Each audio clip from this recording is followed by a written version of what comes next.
Hello बच्चों, कैसे हो। आज हम लोग पढ़ने वाले हैं क्लास 7 का चैप्टर हीट। और इसमें हमने पहले दो topics means modes of transfer of heat, मतलब दो टाइप्स हमने पढ़ लिया है।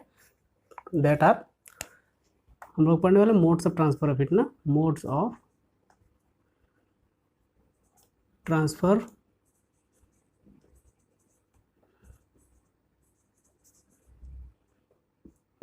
Modes of transfer of heat. हमने पहले ही दो टॉपिक्स पढ़ा है, that is one is conduction, another is convection भी पढ़ लिया है पिछली वीडियो में। आज हम लोग पढ़ने वाले हैं third part of transfer of heat, the third process of transfer of heat, that is known as radiation. Radiation word सुना होगा कहीं ना कहीं, है ना। रेडिएशन मतलब क्या होता है, किसी भी रेडिएशन एक्चुअली है क्या, एक्चुअली इलेक्ट्रोमैग्नेटिक वेव है, ऐसा मान सकते हो। ठीक है, इलेक्ट्रोमैग्नेटिक वेव बाद में आपको पता चलेगा, लेकिन ऐसा समझ सकते हो कि रेडिएशन एक वेव की तरह है, वेव लहर की तरह। ठीक है, वो फैलता है हर तरफ। मान लो इसके ऊपर हमने मान लो ये ऑब्जेक्ट है कोई भी, सपोज एक लोहा है, उसको पूरा गर्म करके रखा है। ठीक है, हमने पूरा गर्म कर दिया इस लोहे को, लोहे की रॉड को। तो उसके बाद क्या करेगा वो ऑब्जेक्ट जो है, लोहा जो है, वो आयरन जो है, अपनी आयरन रॉड अपनी चारों तरफ हीट रेडिएट करेगा। हीट क्या करेगा, फैलाएगा चारों तरफ। ठीक है, रेडिएशन एक्चुअली है क्या।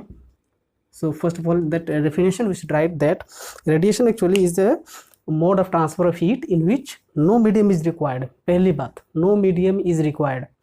कंडक्शन में हमें मेटालिक मीडियम चाहिए होता था, कंडक्टिंग मीडियम। कन्वेक्शन में क्या चाहिए, इसमें भी मीडियम चाहिए। और ये किस में होता है, फ्लूइड्स में होता है। ये होता है तुम्हारे सॉलिड्स में, हालांकि कंडक्टर्स में। सॉलिड भी बहुत तरीके के हैं, इंसुलेटर भी होता है, इंसुलेटर में कंडक्शन नहीं होता है। तो कंडक्टर्स के अंदर कंडक्शन होता है, कन्वेक्शन होता है फ्लूइड्स के अंदर। और रेडिएशन कहाँ हो सकता है, विदाउट एनी मीडियम। यहाँ पे ना सॉलिड चाहिए, ना लिक्विड चाहिए, ना गैस चाहिए। Are you getting my point. So most common example you can say is the sun. Okay, the sun is radiating heat, and that heat radiated by sun reaches us. हम लोग बाहर जाते हैं धूप में, हमें गर्मी लगती है, मतलब कि वो हीट कहाँ से आ रहा है, सन रे के थ्रू आ रहा है। सन की रेज के थ्रू हीट जो है हमारे बॉडी तक पहुँच रहा है, हमारे अर्थ तक पहुँच रहा है। ऐसे ही हर एक दिशा में, हर एक प्लैनेट्स पर क्या होता होगा, सन क्या करता है, हीट को फैलाता है, मतलब हीट पहुंच जाता है सन से। Are you getting my point. So that heat is carried from sun to earth by the process of radiation. Are you getting my point. So radiation, we should write the definition first.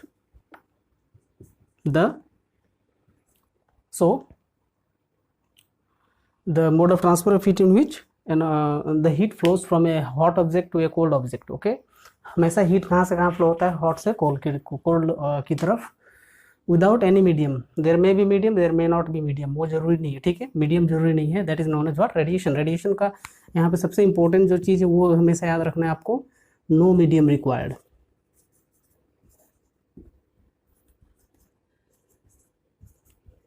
No medium is required for radiation. Example जो मैंने बोला, तो example में क्या क्या लिखोगे, पहला लिखोगे आप क्या, कि the heat from sun to earth reaches through the process of radiation. थोड़ा इसके बारे में समझते हैं। The heat from sun, the heat from यहाँ पे होगा ना, from sun to earth reaches through the process of radiation. So यहाँ पे एक चीज़ ध्यान देने वाला है, सन से अर्थ तक हीट पहुँचता कैसे है, जवाब है रेडिएशन के थ्रू। रेडिएशन एक प्रोसेस है हीट फ्लो होने का, जहाँ पे मीडियम मुझे पता है नहीं चाहिए। ठीक है ना। अब देखो, सन से जब लाइट हीट या फिर लाइट रे के थ्रू जो हीट आता है, that is travelling how far, you can imagine. Light को यहाँ तक आने के लिए कितना टाइम चाहिए, 8 मिनट्स चाहिए। सन से लाइट को अर्थ तक आने के लिए लगभग अप्रॉक्सीमेटली 8 मिनट्स चाहिए। ठीक है ना। तो उतना दूर से वो आ रहा है, बीच में उसको वैक्यूम मिल रहा है। वैक्यूम मतलब वहाँ पे कोई एटमॉस्फेयर नहीं है, ना गैस है, ना ग्रेविटी है, इजंट इट। मतलब कि no, there is no atmosphere, there is a complete vacuum in between the sun and earth. Okay, still जो लाइट है ना वो क्या करता है, हीट को कैरी करके, बिकॉज लाइट के पास भी क्या होता है, एनर्जी होता है, ठीक है, वही एनर्जी हीट के फॉर्म में वो कैरी करके यहाँ तक, अर्थ तक लेके आता है, ठीक है, लाइट। लेकिन जो प्रोसेस होता है हीट को वहाँ से यहाँ तक आने का उसको हम लोग बोलते क्या है, रेडिएशन, ठीक है ना। अभी और भी एग्जांपल्स क्या दे सकते हो, देखो आप दूसरा एग्जांपल, तो हम लोग ठंडे के दिनों में क्या करते हैं, आग जलाते हैं और अपने हाथों को ऐसे कर लेते हैं, चाहे अपने फेस पे थोड़ा हीट अपने बॉडी को देना चाहते हैं ना, तो हम लोग ठंडे के दिनों में देखा होगा प्राय रोड वगैरह में, चाहे तुमने भी ऐसा किया होगा कि ठंडी के दिनों में हाथ से ऐसे आग सेकते हो ना। So that is one example. वहाँ से आग से from the flame you are getting heat through the process of radiation, that is also radiation, ठीक है। तो अब बोलोगे कि एयर में मैंने बोला था फ्लूइड मतलब एयर भी होता है, लिक्विड भी होता है, ठीक है ना।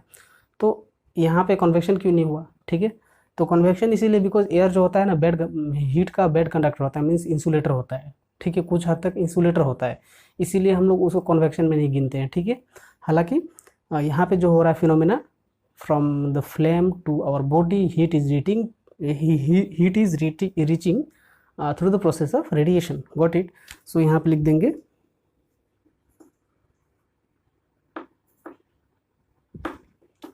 During cold days we take heat from fire, okay, by burning some fire we take heat from there, so that is one example of radiation।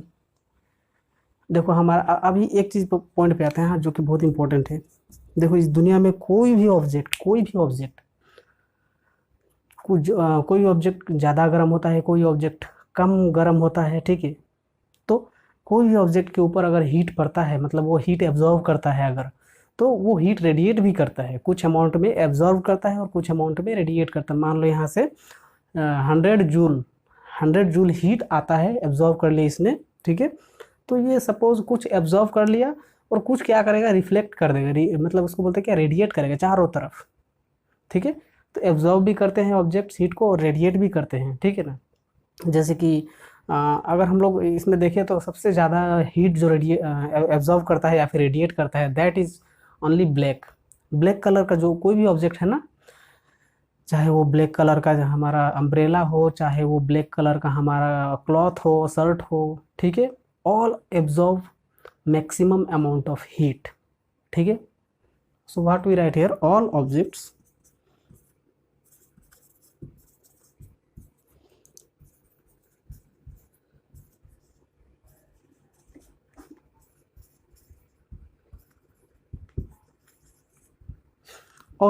absorb and radiate heat to some amount, okay, like but यहाँ पे जो हम लोग important चीज़ क्या है, black colour, हाँ, black coloured objects, क्या black colour absorbs maximum heat and light colour मतलब समझ रहे हो, हल्का कलर का कोई भी ऑब्जेक्ट, जैसे कि वाइट कपड़ा हुआ, हल्का पीला means light yellow, light green, light blue, मतलब लाइट कलर का क्लॉथ, कुछ भी चाहे लाइट कलर का कोई भी ऑब्जेक्ट, ठीक है ना। So light colour absorbs least heat, ये याद रखना है आपको, ठीक है। एग्जाम में क्वेश्चन यहीं से आता है, हालांकि मैंने पहले भी बता रखा है इसके बारे में। तो पहला क्वेश्चन क्या आता है, so the first question comes here that why we prefer to wear, पहला क्वेश्चन ये आता है why we prefer to wear black coloured clothes during winter days and light coloured clothes during summer days. हालांकि मैंने पहले बताया हुआ है, तो ये रेडिएशन का ही एप्लीकेशन है, ठीक है ना। पहली ये एप्लीकेशन इंपॉर्टेंट एग्जाम में आते रहते हैं इसके बारे में।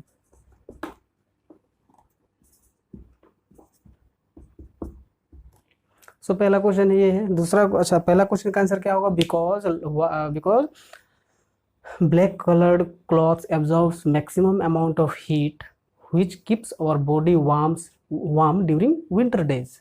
Got it? But light colored cloths reflects maximum amount of heat.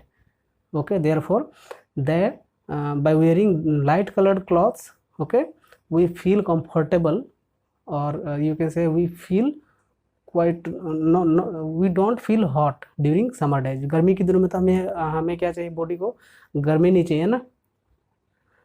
So for that white colored or light colored cloths will reflect maximum amount of heat, and our body will not be very warm or hot. It will not feel very hot. Question 2 आता है इसमें.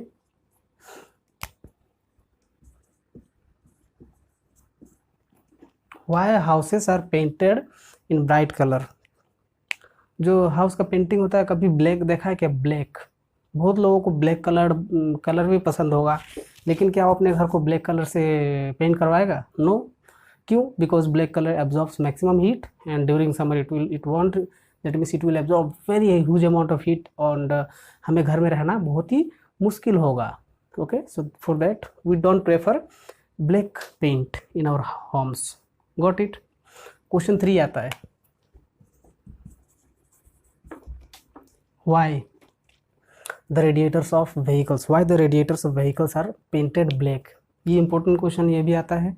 जो car का radiator मैंने बोला था ना, convection में इसका एप्लीकेशन बोला था कि रेडिएटर्स, कार के रेडिएटर्स में वाटर क्यों यूज करते हैं. So that was the concept of convection.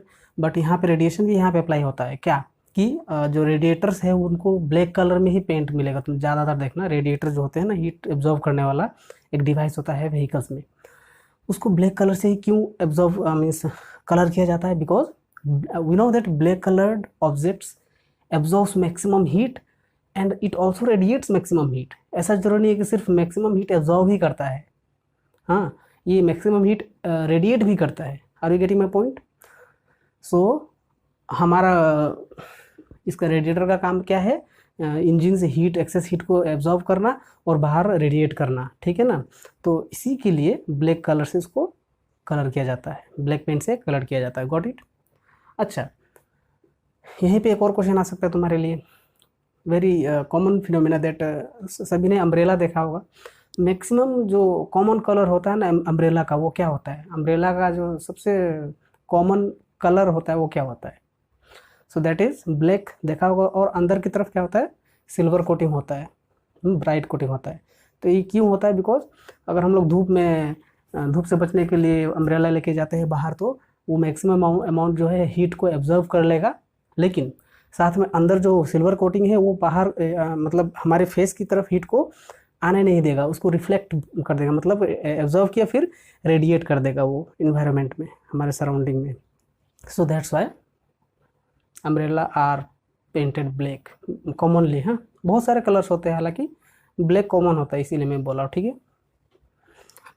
So these are the important questions. This type of questions are important in exam from this topic radiation. Okay, and the applications are the most important.